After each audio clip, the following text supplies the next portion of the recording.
खान साहब ने कहा मैं जेल में रहूंगा ना बाहर जाऊंगा, चाहे मुझे जेल में बैठ के इलेक्शन लड़ना पड़े। क्या कहेंगी मैडम आप? वो तो कई दफ़ा कह चुके हैं। आप आज बहुत ज्यादा खुश नजर आ रही हैं।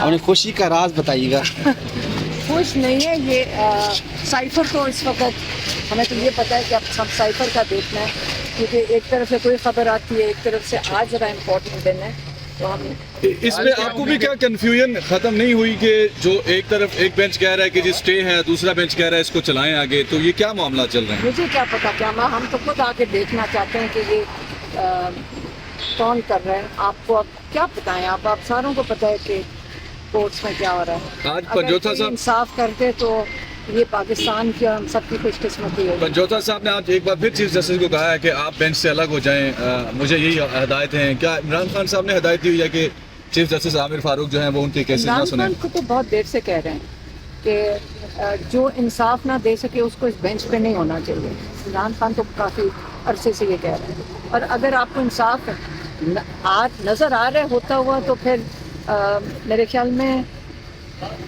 आप भी धोखे में, और हमें इसकी चीज़ का धोखा नहीं करना चाहिए। हमें पता है कि इंसाफ नहीं होता। यानी कि आप समझती हैं कि चीफ जस्टिस ऑफ पाकिस्तान 1 महीने में ट्रायल मुकम्मल करने का कहा गया है कि आप सजा होता देख रही हैं?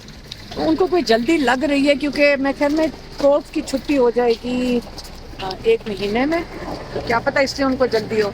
साइफर में हो नहीं सकता। साइफर में पार्टी की बागडोर संभाल रही हैं, कोई ऐसी खबरें हैं या ऐसा कोई फैसला हो चुका है? किसने कहा?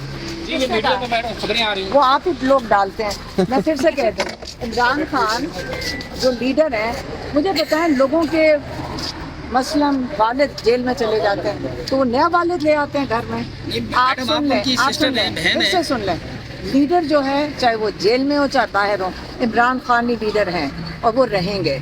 फातिमा जिन्ना ने भी बागडोर संभाली थी का जन्म के बाद, तो क्या संभालिए, हम कोर्ट में खड़े हैं, हम खान साहब के लिए खड़े हैं, हम उनके लिए खड़े रहेंगे, उनके लिए हम बिल्कुल जब तक वो बाहर नहीं आते हम भी चैन से नहीं बैठेंगे।